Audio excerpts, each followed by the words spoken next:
Olá a todos. Estamos fechando hoje com essa TPC da Diretoria de Ensino mais um ciclo formativo. O tema dessa vez foram as metodologias ativas.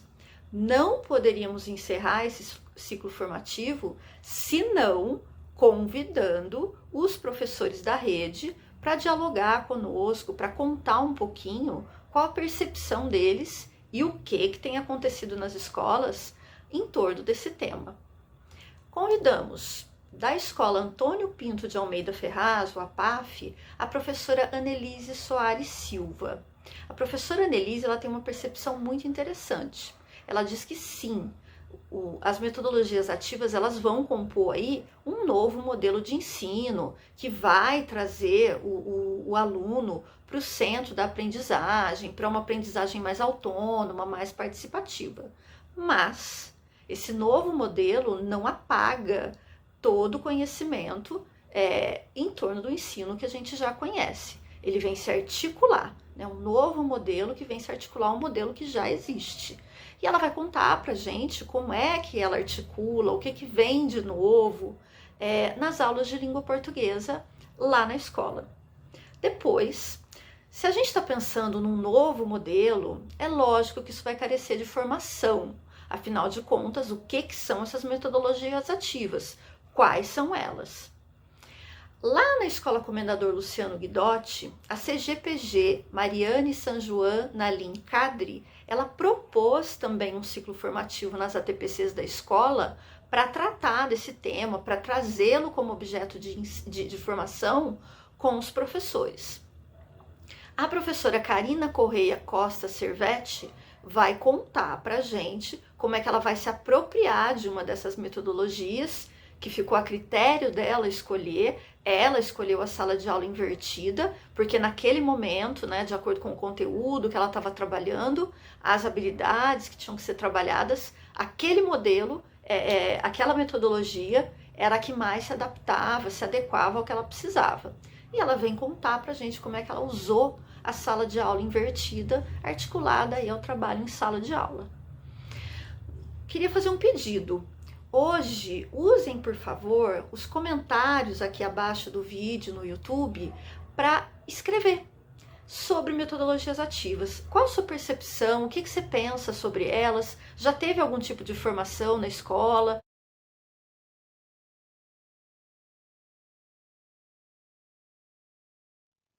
Bom dia, meu nome é Anelise Soares, eu sou professora de língua portuguesa da Escola Antônio Pinto de Almeida Ferraz.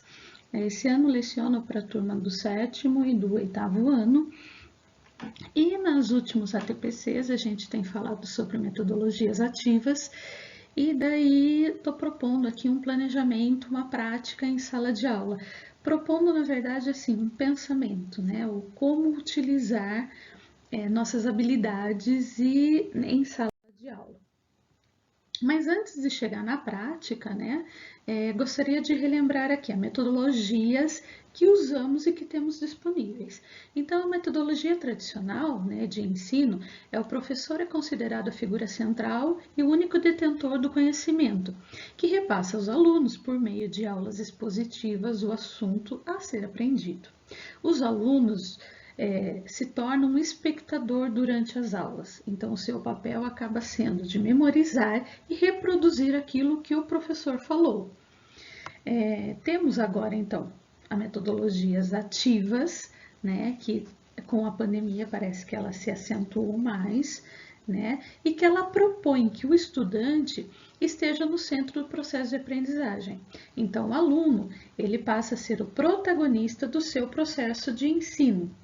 Então, diante dessas metodologias ativas, a gente tem aí algumas bases, que seria aprendizagem por problemas, por projetos, a sala de aula invertida, a gamificação, e também coloquei aí um parênteses aí do uso da tecnologia em sala de aula. Com a pandemia e as aulas que ficaram online, muitos alunos passaram a entregar e a produzir coisas em casa pelo celular, e o professor também passou a usar esse equipamento, que eu acho que não pode ser esquecido, né? Eles produzem muitas coisas individuais e legais, bacanas, que eu acho que não pode ser esquecida, né? Eu acho que precisa continuar sendo usada. Daí eu fiz assim algumas observações diante a prática, digamos assim, né? Penso então que conhecer o professor ele precisa conhecer a capacidade de aprendizagem da sua turma e se ela é disposta ou não a realizar a atividade, porque não adianta o professor propor uma atividade toda pronta, voltada na metodologia ativa, né? Ele lança um problema, ele pede que construa uma gamificação, ou ele constrói uma gamificação e pede para o aluno fazer, só que o aluno não quer.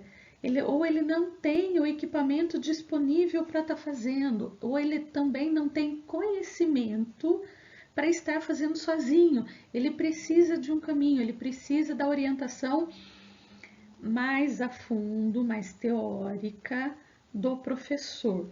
Então, a metodologia ativa eu acho que não funciona desta forma, ela precisa ser pautada aí para ser trabalhada nessa turma.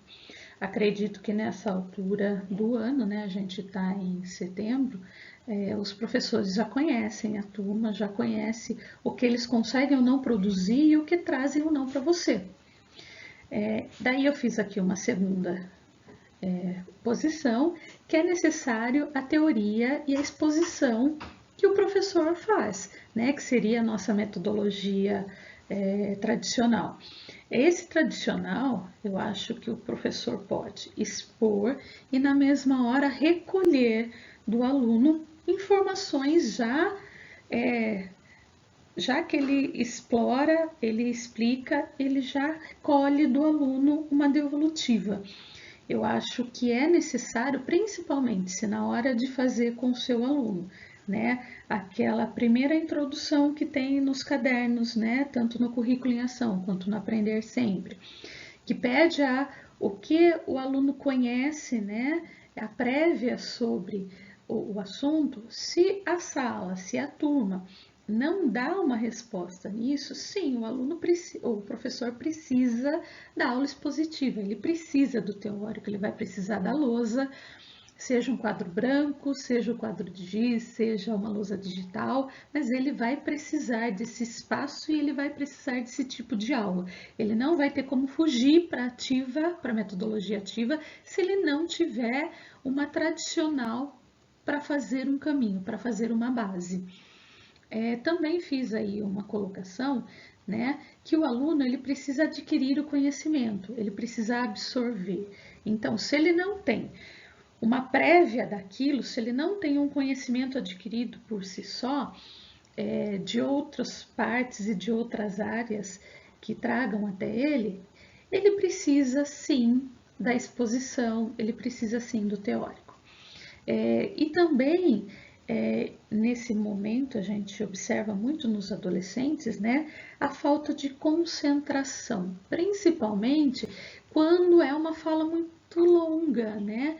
Quando o professor precisa expor mais, precisa trazer exemplos, precisa passar um vídeo, ele não tem. O adolescente, nesse momento, característica, né, aonde há uma concentração muito curta, ele não tem o domínio de como fazer isso, de criar algo mais que consiga ter um fato, que consiga ter um foco, que consiga produzir alguma coisa. Eles são imediatos, é uma memória muito imediata. Então, se você não colhe o retorno já logo em seguida, aquilo se passa e se perde. Então, ele precisa absorver sim, às vezes ele precisa retomar o que ele sabe. Também fiz a observação que o aluno deve aplicar o conhecimento, aquilo que viu em sala de aula. Então, ele precisa, e daí eu acho que o uso da tecnologia é interessante. Então, depois, toda uma situação de aprendizagem, aonde se fala muito, se lê e responde perguntas, é necessário que ele ponha em prática. Tá? Eu gosto de usar a questão da tecnologia porque é algo que o aluno tem conhecimento e vem dele, ele consegue produzir alguma coisa. E daí o grande boom, né, eu acho que da língua portuguesa, né, e de outros componentes curriculares é como utilizar, né? O que utilizar? Então, eu coloquei aqui em vermelho, né, a pergunta para a gente. Como usar isso em sala de aula? Como aproveitar o material que a rede disponibiliza para a gente? Então, a gente tem o currículo em ação, temos o Aprender Sempre, temos alguns livros, né, didáticos e os paradidáticos, e como utilizar isso em uma metodologia que não seja completamente tradicional, mas que haja uma exposição da teoria e que haja uma metodologia ativa onde o próprio aluno vai ser autônomo diante da atividade, diante da situação e da habilidade que a gente precisa. Então, deixa a perguntinha aí. Como usar esse material que a gente tem em mãos, os 2 cadernos, para fazer isso? Aí, aí eu exponho a questão de como eu faço em sala. Sei que tem muitos professores que fazem dessa forma também, mas vou passar aqui um passo a passo, mas o final, que é o uso da tecnologia e de algo mais autônomo pelo aluno, que eu quero daí fazer a observação. Então, eu escolhi o Currículo em Ação, volume 1, de língua portuguesa, do 2º bimestre, do 8º ano. Então, a situação de aprendizagem 1 é artigo de divulgação científica. Aqui eu coloquei as habilidades e lá no finalzinho, que é o que eu quero especificar aqui, mostrar, são essas habilidades que estão em laranja, que é a produção textual. Então, aqui no currículo em ação, né, na primeira, então, situação de aprendizagem, eu vou falar de artigo de divulgação científica. Na atividade 1, 2 e 3, ela consiste, de uma forma completa, tá, em leitura e interpretação de texto, a análise mais profunda desse texto, porque é um artigo, né? Até então eles veem diferentes tipos de narrativa, mas não um artigo científico, não a fundo pelo menos, né? Com análise. Então agora eles precisam analisar isso. Aí entra, né, o infográfico como pesquisa, que precisa ser separado, explicado separadamente, para que eles consigam compor esse artigo de divulgação com dados de pesquisa.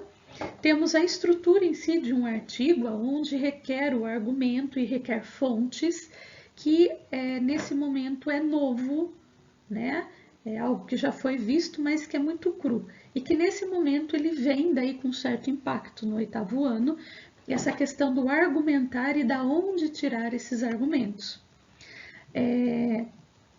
Então, daí eu faço assim alguma observação, né, que apesar de estar usando um texto, né, e de ser de forma expositiva, o que é argumento, como fazer esse texto, o que é infográfico, o que tem, o que não tem, eu tento pôr nessa aula expositiva, né, deixar que o meu aluno leia em voz alta os textos, que quando chega a pergunta, depois da leitura, a pergunta é feita, né? Eu faço a pergunta à sala, leio em voz alta para eles, e em seguida eles formulem as respostas a partir daquilo que já foi lido, que já foi explicado. Aí eles falando, cada um vai falando o seu ponto, então formulamos qual é a ideia, construímos a aprendizagem e o texto que é para se pôr de resposta, e daí os alunos respondem individualmente. Então, eu faço oralmente essa resposta com eles, pegando o que cada um fala, e daí eles, cada um escreve ali o que compreendeu na apostila ou no caderno. E faço isso durante todo o processo 1, 2 e 3.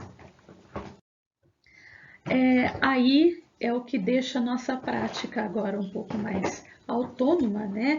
E que a gente pode dizer que se usa, sim, alguns componentes da questão do ativo, né? Do aluno ser ativo, do aluno ser protagonista, né?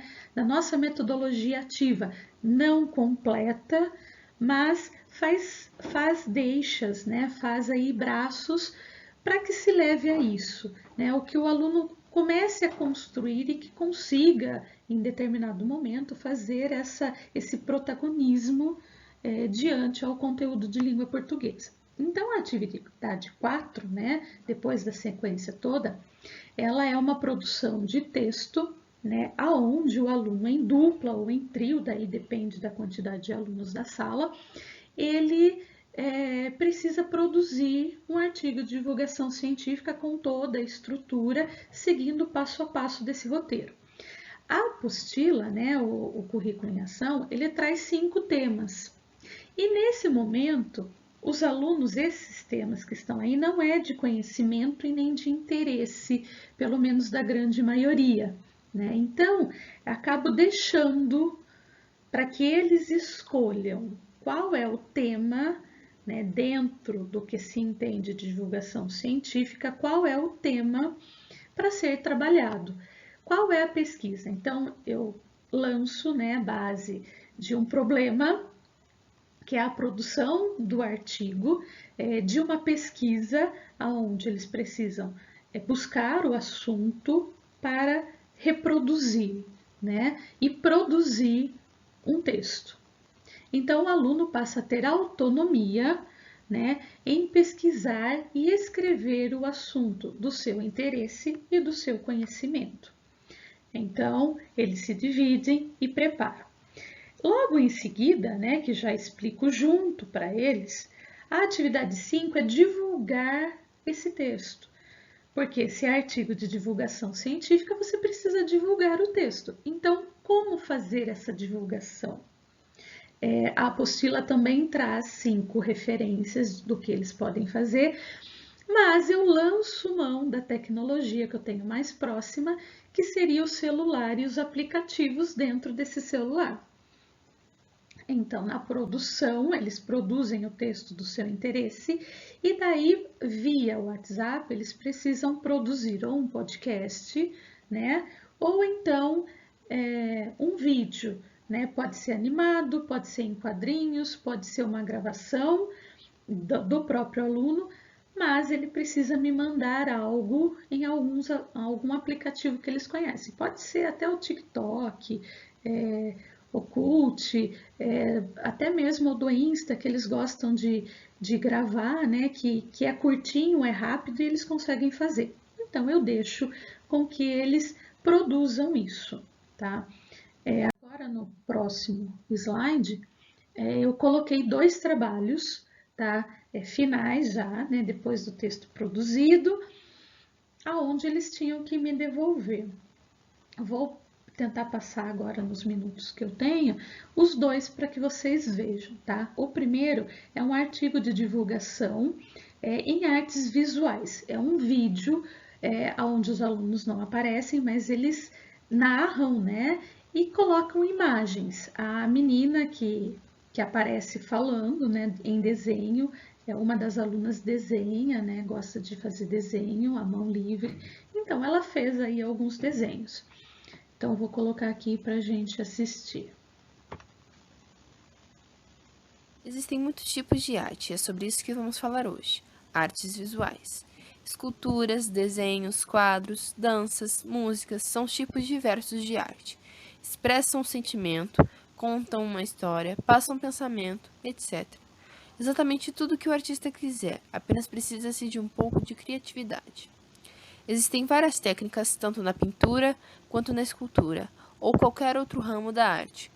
Por exemplo, na pintura, você sabia que se dá para fazer a coloração dos tons e das matizes de pele usando a cor verde? Essa técnica se chama verdátil e é comumente usada. A arte em si é algo que muitas pessoas têm variados pontos de vista. Por exemplo, pergunte a um grupo de pessoas o que o vermelho significa e cada uma delas vai demonstrar um ponto de vista diferente. É claro que vão ter pontos de vista razoavelmente parecidos. A arte funciona de forma similar. Toda forma de arte é válida, estilo de pintura ou traço. Nenhum artista deve ser comparado a outro e ambos os esforços devem valer.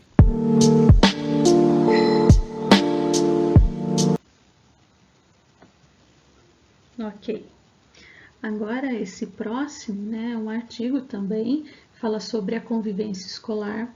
Não chega a ser um podcast, porque não tem a estrutura de um podcast, tá? É mais um áudio gravado mesmo, foi gravado em um desses aplicativos, então ela usou uma imagem de abertura e depois só gravou a leitura em si, né, do texto. Então vamos lá. Convivência escolar.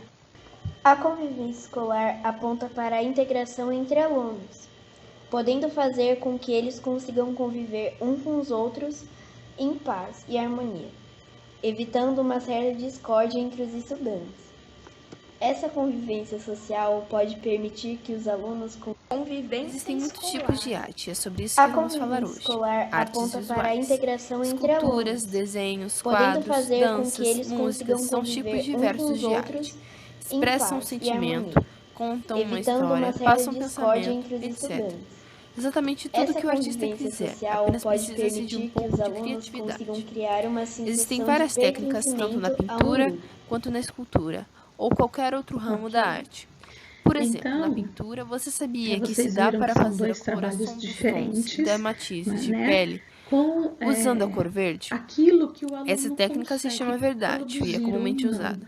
né? A arte em Esse é o si é algo momento que muitas aonde pessoas eu têm consigo variados pontos de visualizar vista. tanto Por no exemplo, texto que eles pergunte a me um grupo de entregam pessoas o que o e vermelho depois significa na e cada uma produção, delas vai se eles demonstrar um conseguiram ponto de entender ou vista não que é um diferente. artigo de É divulgação claro científica, que se vão eles ter pontos de conseguem vista estruturar um razoavelmente texto, parecidos. se conseguem A arte fazer a funciona de leitura, a forma similar. interpretação dele, Toda se forma usa de arte é fonte, se válida, não usa, estilo de pintura se ou traço. argumenta, se não Nenhum argumenta, artista deve ser e o comparado que a eles outro, e conseguem ambos os produzir de esforços devem tecnologia, que valer. daí vira aquele momento da sala. Esse momento não é uma aula tradicional, onde os alunos estão sentadinhos, um atrás do outro, é a aula onde eles põem aquilo em prática, onde eles conversam entre amigos, pesquisam, descem na informática, e daí usa o celular, que é o mais rápido, para que eles produzam e que eles sabem fazer muito bem, né? Então, são dois trabalhos da mesma turma, do 8º ano B, né? Assim, finalizados desta forma. Levei a sequência de aprendizagem tem 5 aulas, eu levei 7 para terminar a produção, mas eu acho que é válido você passar mais de uma semana produzindo alguma coisa que te dê retorno. Bom, seria isso. Agradeço pela atenção de vocês e tenham um bom dia.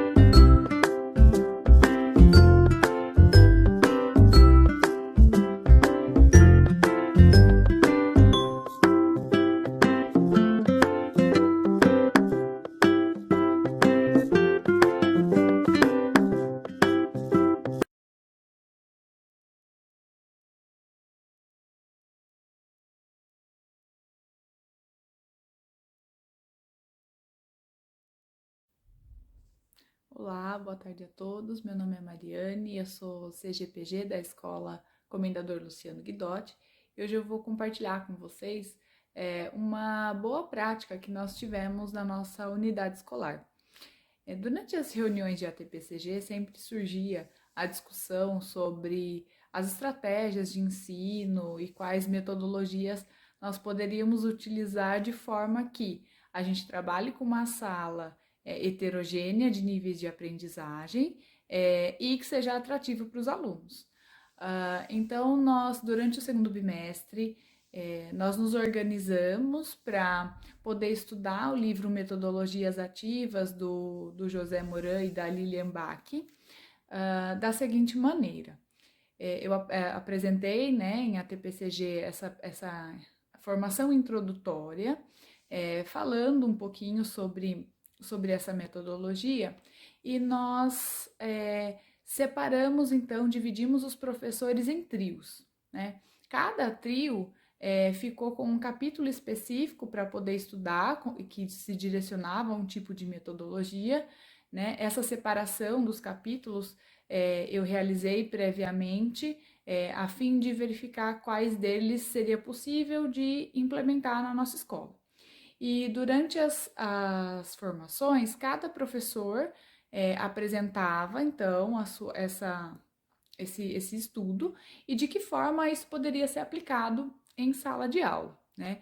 A ideia era justamente trazer o debate, a discussão dessa proposta e de que forma ela também poderia ser adaptada à nossa realidade escolar e como que isso poderia, sim, ser introduzidas nas aulas. E a partir disso nós tivemos um ótimo resultado, os professores aplicaram essa metodologia em sala de aula e a Karina, que é a nossa professora de ciências, ela vai contar um pouquinho para vocês de como foi essa experiência.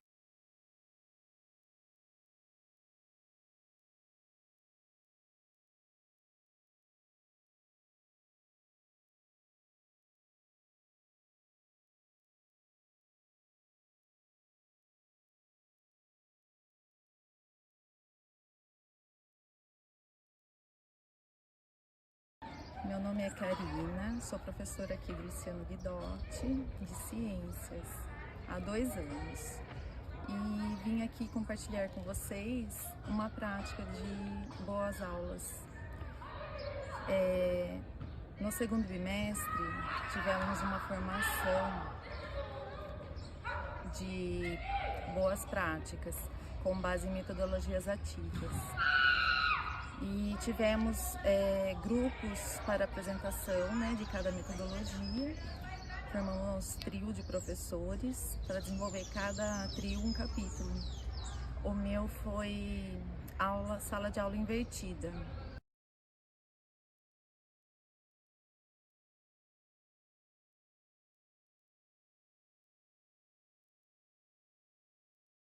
Eu apresentei, né? A gente replicou para os outros professores e os outros professores também replicaram, né, a metodologia deles e tivemos essa formação. Agora, no terceiro bimestre, eu apliquei na sala de aula com os alunos e eu escolhi, né, esse método que eu usei, né, que eu estudei para explicar sobre ISTs, né, e métodos contraceptivos. Então, primeiramente, o que eu fiz com eles? Eu direcionei uma pesquisa. Porque a sala de aula invertida, na verdade, não é apenas sugerir um tema para os alunos. É também você tá sempre orientando, monitorando a condução, né, do conhecimento dele.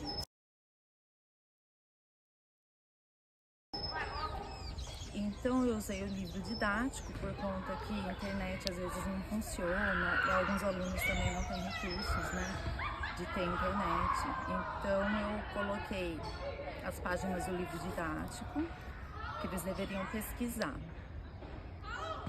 Antes de começar essa pesquisa, fizemos uma leitura compartilhada em sala de aula de todas as ISTs que constam no livro, né, as mais comuns. E em seguida eu coloquei um roteiro onde eles tinham que especificar o nome da doença, como que se adquiria, né? E qual que era o agente infeccioso, se era vírus, bactéria, fungo, como podíamos evitar e um tratamento específico. Sintomas. Então, para todas as doenças, eles tinham que fazer os mesmos tópicos. Aí, feita a pesquisa, a gente foi um trabalho assim, 1 semana, eles pesquisando no livro, de maneira autônoma, protagonista e direcionado. A gente fez um folder, aí eu passei para eles o modelo do folder, onde eles poderiam desenvolver essa pesquisa, criar esse folder. Então daí eles consultavam o próprio material para elaborar o folder. Então assim, foi um jeito bem legal, porque eles tiveram a pesquisa de todos os tipos de doença, conhecimento, né, por todos. E aí a gente dividiu em duplas para escolher um tipo e confeccionar um folder. Ficou muito bonito, eles se empenharam bem, eu achei que eles se engajaram. Foi assim, uma construção do conhecimento que eles valorizaram, sabe? Desde o começo até a construção do folder. Aí, após isso, a gente tinha que introduzir os métodos contraceptivos, né? Até mesmo para poder evitar essas doenças, né? ISTs.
Eu trouxe um texto para eles, que é depoimento sobre gravidez na adolescência.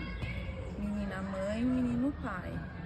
Onde tinha depoimentos da menina, né? Do ponto de vista da menina, como ela se sentia. E o outro texto era do menino, como ele se sentia, tendo essa responsabilidade, né? Na adolescência. E assim, eu não achei que ia repercutir tanto. Chamei uma menina para ler, né, o depoimento. Ela leu.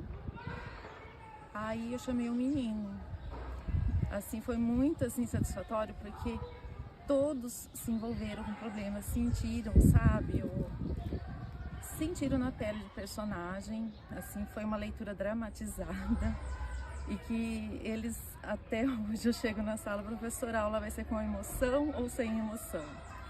E assim, eu tive que conduzir, né, essa conversa, porque eles falavam, a menina colocava a situação que ele não queria mais namorar com ela e tal, e o menino falava que ele não podia deixar e abandonar seus estudos para assumir uma família, um filho. Então, eles se colocaram, né, na posição dos dois, e aí a gente chegou à conclusão, né, que ambos estavam errados, e aí como poderia ser feito para que isso nunca acontecesse na vida deles.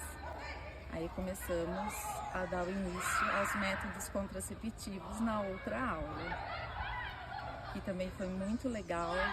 A gente produziu vários cartazes dos métodos contraceptivos e assim, eu fiquei muito admirada com o capricho, com os detalhes.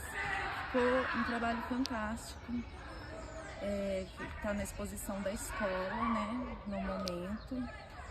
E assim, como fechamento de tudo isso, eu peguei uma atividade de retomada, né, sobre reprodução, né, sexuada, e coloquei como uma avaliação, mas ainda está em processo, eles estão fazendo também, e eu achei assim que eles nem tiveram tanta dificuldade para responder. Foi um trabalho bem legal e que eles conseguem fazer espontaneamente. E assim, trocando informações durante o trabalho, que eu acho muito legal.